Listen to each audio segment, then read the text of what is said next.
welcome to the live stream. I'm your host, Matt Wallace. There's a number of big stories that we have to talk about today as the crypto market is starting to get a pretty big boost from the banking industry. Take a look at this article right here. Cryptocurrency market set for more upside after bank problems. This coming in from Bernstein, one of the top experts in the field, of course. Take a look though on Twitter. You can see Elon Musk is now getting ready to launch Starship. He says he's, of course, definitely ready for the Starship launch. You can take a look at the video here. One of the coolest things I've seen in a while, as Starship is finally getting close to the point where it's going to be able to fly the Super Starship. We're going to see one of the most incredible things in human history, the largest flying vehicle ever launching and taking Dogecoin, of course, to the moon in short order here. That right there is something that we absolutely have to look forward to. But there is, of course, a very big downside to everything happening right now as we are looking at the Great Collapse. Now, if you don't know what the Great Collapse is, the Great Collapse is essentially when every single function of the system that's supposed to work fails. When every important function fails, we have a Great Collapse. Not to be confused with the Great Recession, which was caused in large part from conflict on the global scale. This is caused simply from greed and from inefficient government who is not only messing things up, but making them significantly worse in a way to where it's almost impossible for anything outside of the government to save us. The government is destroying things and then saying, look, we're the only people that can fix it. Now give us more power. That's essentially what's happening here. As you can see, this is one example of it. Prime example, First Republic Bank has now continued to crash. It is down 92.74% on the year, and yet they say crypto's risky. 92.4%! You're supposed to be in a bank. You're supposed to be relatively safe. Take a look at this. This bank out of San Francisco may need to raise more funds. After a $30 billion rescue last week, they actually crashed a decent ways from that where they were in trouble. They got the $30 billion rescue and it looked like they were starting to kind of stabilize a bit at around $30 in stock price. Then after this news, they've now crashed even further. Everyone has to turn to Dogecoin. That's the warning here. If you are not buying up cryptocurrency, if you're not holding Dogecoin, holding Bitcoin, if you're not holding crypto right now, you're in trouble potentially when everything collapses. If we do see the Great Collapse happen within our lifetimes, which there's a decent chance it will at this point. Take a look. You can see Elon Musk posted this. Lehman Brothers, Bear Stearns, FTX, Credit Suisse, Silicon Valley Bank, Signature Bank, SVB, collapse all over the place. Huge institutions that were supposed to never fail. Collapsing. Over and over again. It's definitely extremely scary to look at, and as you can see here, Elon Musk does have a potential solution in place. Fed needs to drop the rate by at least 50 BPS on Wednesday, which is 0.5%.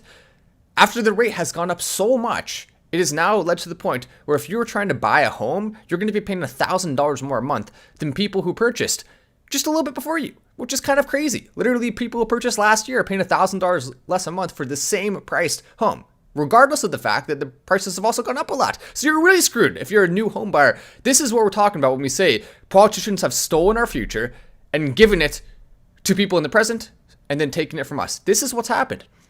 If politicians didn't steal our future, didn't have to raise the interest rate to this degree to stop inflation, you would be able to buy a house right now. You would be paying $1,000 less. You would have an economy that functions for you, not against you. So as young people, we really should be extremely angry at Obama, at Trump, and also, of course, at Biden, who's been the worst by far of all of them. Yes, I know Trump has a very high popularity rating amongst a lot of people, especially right now after Biden's done such a bad job. But Trump did spend too much, period. And I get it.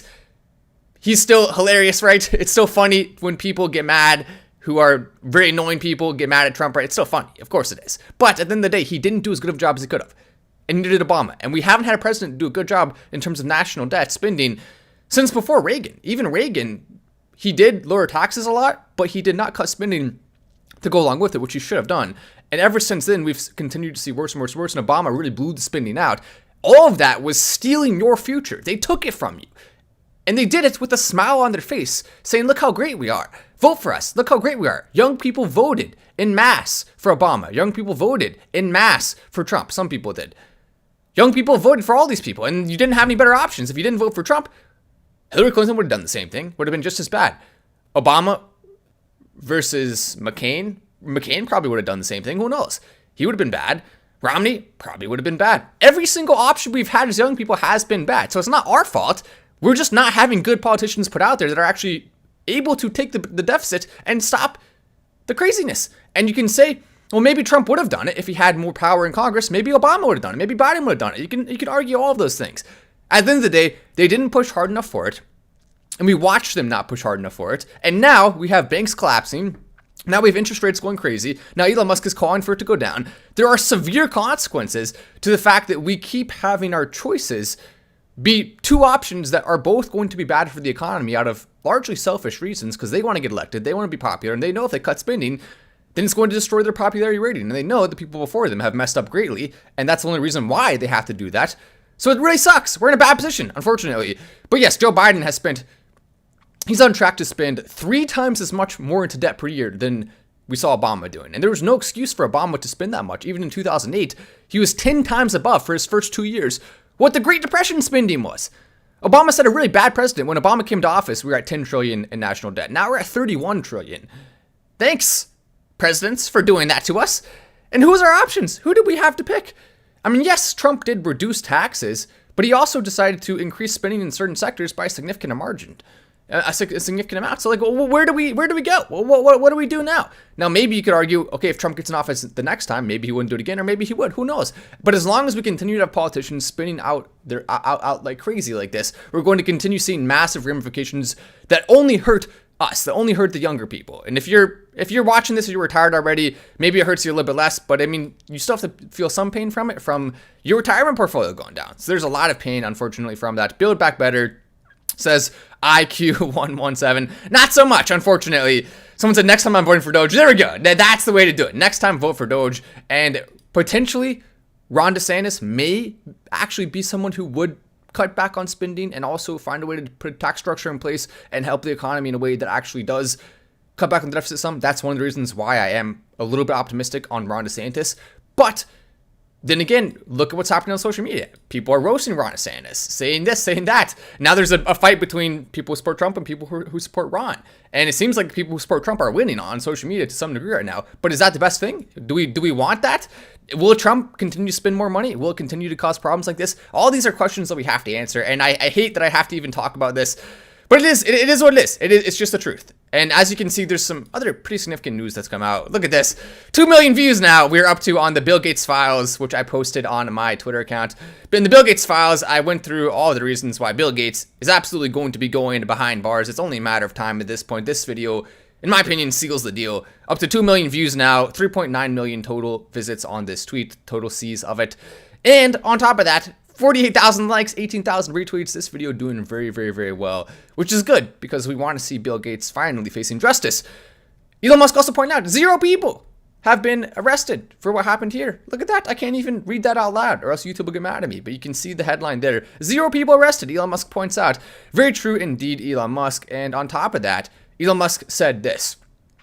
One reason the bank runs are happening is because people are scared if they have more than 250,000, it's not going to be insured if their bank collapses. And that's in part true.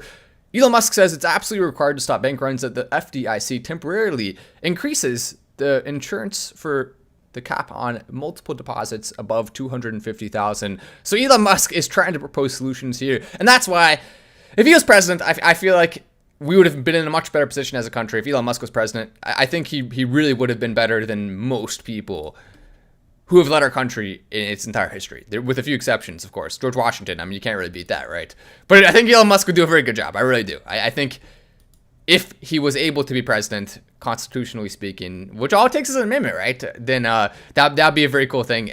Is that more valuable, though, to the world than what he's doing now? Probably not.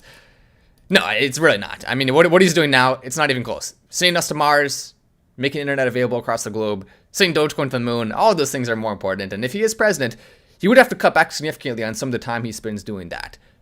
So, Elon Musk, for now, don't run. We don't need Elon Musk to run. Maybe just make Elon Musk a top advisor if you do become president, whoever you are out there. Which I feel like if we have a younger president who's more in touch with social media, who's more in touch with Twitter, especially now that Elon Musk has purchased it, that younger president potentially would be willing to listen to Elon Musk a lot more. Potentially would be willing to actually have advisors like this who are a big part of it. We need someone who's really willing to lean on to others who are able to think out of the box and find creative solutions, because there are a lot of them.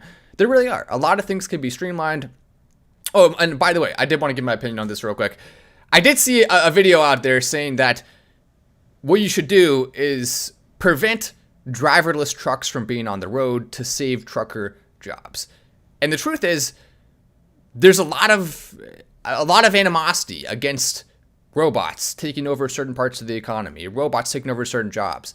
Even with AI, there's a lot of animosity. There's a lot of people who are scared, and rightfully so, because it is scary. It could take over a large sector of the economy. But what would be better for the government to do, rather than the government saying we're going to ban driverless vehicles, why don't the government, if you have that kind of power, what if you implemented some type of system where you said, over the next 10 years, we will pay the salaries, the difference of the salaries of any trucker who's been trucking for a while and now is out of a job because of driverless trucks. So if a driverless truck can be 1/3 of the price of a human driver, then take that 2/3, pay it to the human driver, so they still have to pay the same amount, then let that human driver do something else. So you can have 2 jobs now. So then now we have extra efficiency in the economy. That will be a much better solution if the government has to step in than just banning it. Make the economy more efficient and also still have that person available. If they want to work especially, they can make more money. At least make a percentage of the money still. Have people who have been driving trucks for a long time get paid money if their fields are replaced to some degree. Maybe you can wane it out slowly over time. You can only do it for people who have been trucking for longer. There are options in place. I think maybe none of that is the best option. Maybe you just let the economy do its thing. But if you're going to do anything, I think that would be significantly better than banning driverless vehicles, because that could significantly improve the quality of life for so many people. Think about it. If you have to pay way less for every single thing you buy, whether it's an item, whether it's food, whatever it is, trucking is a huge cost. A ton of money gets spent on trucking every single year. And so if you can go to the store and spend way less money on every item, then you're going to be in a much better position. And so there's a lot that has to be looked at first before just having the government come out and ban something. I mean, I get the argument, and especially because there's a lot of people who are truckers, a lot of people in our audience are truckers, and we don't want to see anyone lose their job. But wouldn't you rather have the money still going to you from that, but also have a more efficient system? I mean, it just depends. We would have to figure it out. That makes sense. That makes no sense at all.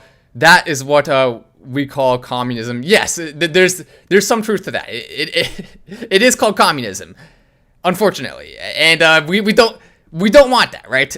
So that's where it starts to get interesting, because on one side, you don't want people to lose their jobs and not be able to feed their family, but on the other side, the more powerful the government gets, the worse. So I mean, I'll be honest, we may have to refine our opinion on this a little bit more. We may have to look into it a little bit further, because it is hard to actually pin down the right answer. And I don't want, if you are a trucker, I don't want you to feel scared for your job, even if you're in website graphics, if in website design. I don't want you to feel scared for your job. But at the end of the day, it is going to be hard to stop technology from taking over. And I don't think the government is going to ban a lot of these things. And I don't think there is a system that works really well for paying people in exchange for the government, in exchange for those robots taking over jobs. So, I mean, yes, there's a lot more to it. All I'm saying is just, if you have 2 options, the government banning something like driverless trucks or the government paying those truckers, it would be better to have the government paying. But maybe neither are the best option. That's certainly a possibility. I mean, my goodness, it gets very complex, right? The dollar is going to go bust, says GPOP617, and how self-driving trucks make it through heavy traffic in a snowstorm. And see, there we go. That's a good point. The best truckers will still be employed. The best truckers are going to be the ones that are going to do the hardest jobs. If you are a really good trucker, you will not be able to have a driverless truck potentially take over your job. Maybe it's impossible. Maybe there will also be a lot of jobs that open up where you can actually control fleets of trucks. So the people who are the best in the industry, the people who have been in it for the longest, most likely will have new jobs that come out and take over. So when you look at it that way, you probably eventually come to the conclusion that maybe just for a little bit, the government can step in and help if those are the options. But eventually you want to transition to a place where there is no government intervention whatsoever and the free economy can just do its job, and people will find ways to survive. People will find ways to go around things, and a lot of truckers who are the best will still absolutely be employed, because you need someone like that for certain situations, especially. Someone said Matt is a commie slayer. That's true. Stupid commies. Well, that's it. We're going to take you down, commies. You're done. I own a trucking company. I'd rather not be put out of business, says Michael Manchi. Yes, I've talked to you a bit, Michael, before, but would you rather make a lot more money from your trucking company if you owned the trucks that were driverless? It's something to consider. AI will learn how to drive in the snow, says Matt, and that is also a possibility. But AI driving in the snow, the liability for that, or would you rather just have a human doing it? I mean, the point where we have AI that's able to be in any situation, the point where we have driverless trucks that can go anywhere, that's a long, long way away, I think. Even AI, would you really trust the liability factor of that? Probably not. I would feel more comfortable, at least at this current point in time, not having a bunch of robots that can think for themselves to some degree, artificially, but still, can think for themselves driving all around. I mean, what could go wrong, right? A very lot could go wrong with that. That's scary. Can you imagine that? I mean, we really do live in a very challenging world with a lot of weird things to consider. And a lot of these challenges are not getting easier to solve. They're getting harder to solve. Unique time in human history, for sure. There's really no doubt about that. But you can also see this. After this article came out, we've now seen it falling significantly further. This article was from a few hours ago, and since that time, it's already fallen a lot.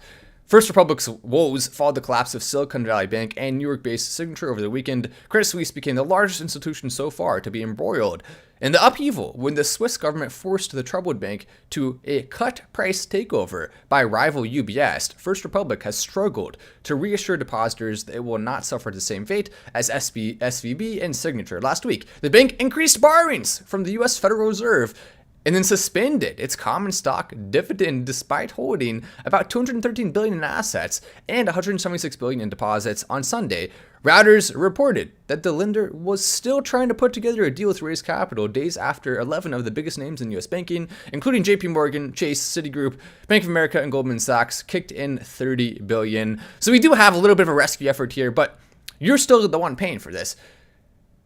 Even if it is deposits from the bank that's paying for a lot of this, you are paying those deposits. Those deposits will now be higher. You will now have higher fees. No matter what, your pocket gets hurt from all of this, and it is all, or at least it was all, maybe it's not all avoidable now, it was all avoidable had we not seen the government going so much into debt. Remember, $10 trillion in 2008 before Obama took office, now $31 trillion, so $20 trillion more just since 2008. That's insane. I mean, we're talking about 15 years here. 15 years, $20 trillion of debt. My goodness. I mean, it's despicable that that was allowed to happen, that politicians were so greedy that they were completely and totally willing to completely screw over future generations. Just screw them over. Just say, screw you. I mean, how can anyone with any kind of conscience in the government be okay with doing that? How is there not a single person with the power to actually do something about it that stepped up and stopped it? It really is sad, and there's no excuse for it. Everyone will make an excuse. Oh, my side this, my side that. Oh, this person could have done that. This president could have done that. Well, if he had this, if he had that. There's no excuse. Every single person involved is responsible. Every single person who could have done something that didn't is responsible. Every single person who was okay with it is responsible. Every single person who didn't call it out is to some degree responsible. Every citizen who doesn't call it out now is going to be responsible for what happens in the future. So you have to be calling it out. You have to be saying stuff. You have to be supporting influencers who are willing to go out on a limb and criticize everyone, because how many people do you know who will criticize Trump and Obama in the same video? Not that many, right? But both of them did a very bad thing, and both of them spent too much money. And so if we as a country are in a position, or even as a world, with other politicians that do similar things, if we're in a position where we can't say the truth, when if someone does something bad, but we're not allowed to say anything because they're supposed to be on one side or the other, that's very scary. And that is what leads to the biggest problems. We have to be allowed to call out bad things regardless of if someone popular within our community or someone unpopular within our community did it. And we can't make excuses for them. We can't be in a position where we always say, well, there could have been this. It's done. No more excuses. At this point, we just have to call them out straight up, chicken for chicken, until we have someone finally put their foot down. And hopefully that person is coming in 2024 who will actually save things. It's about dang time. We need that. And maybe, yeah, if you want to make excuses all day long, you can. I mean, yes, you could say, you're right. You could say Trump, if he had 4 more years and COVID didn't happen, yeah, maybe he would have done something better. But he didn't. You could have said Obama. Maybe if he had had higher taxes, maybe he would have done something better. Okay, but he didn't. Biden, maybe if he didn't have COVID, maybe if he was able to get taxes up, maybe if he was able to do this or do that, but he didn't. And he's not going to. And none of them are going to. And so they're not going to fix the problem. It just continues getting worse. And the more we debate about it and argue, we could have this, could have that, the longer we wait before we actually do have someone who is given enough social credit, who's given enough support to actually fix it. And that's what we desperately need right now. This is why Trump has to finish in 2024, says Rick Billy Guitar. That's an argument, right? But the question is Trump better than, say, DeSantis, for example? And I think there's a lot more to it than just the insults. I really want to see them debate. I really want to see what happens when the polls start actually being more accurate, closer to election time. I want to see the general election polls. I also want to see the same thing for people like Eric Adams and people like Joe Biden. They're going to be going toe-to-toe. I want to see the polls. I want to see the debates. I want to see the plans. I want every single politician to be forced to actually put an economic plan in place that they want to achieve. And then at that point, then we decide. I don't think it's time to call it now. Anything can change. If you say you want DeSantis or you want Trump now, well, anyone's mind can change. We don't know that. It could be anyone. If you say you want Biden, you could change it. We really don't know yet until we get closer to election time. And at that point, I think there will be a clear person that emerges as the only person amongst that field who has a decent chance of fixing it. And even still, it's going to be difficult. At this point, every single time we go to a new president, it gets harder and harder and harder to fix it in the current cycle we're in now. And even before it was bad. But I like how Trump makes the right people cry. He says IQ 117. The worst people in both parties do seem to hate Trump, which is very funny. There's no doubt about that.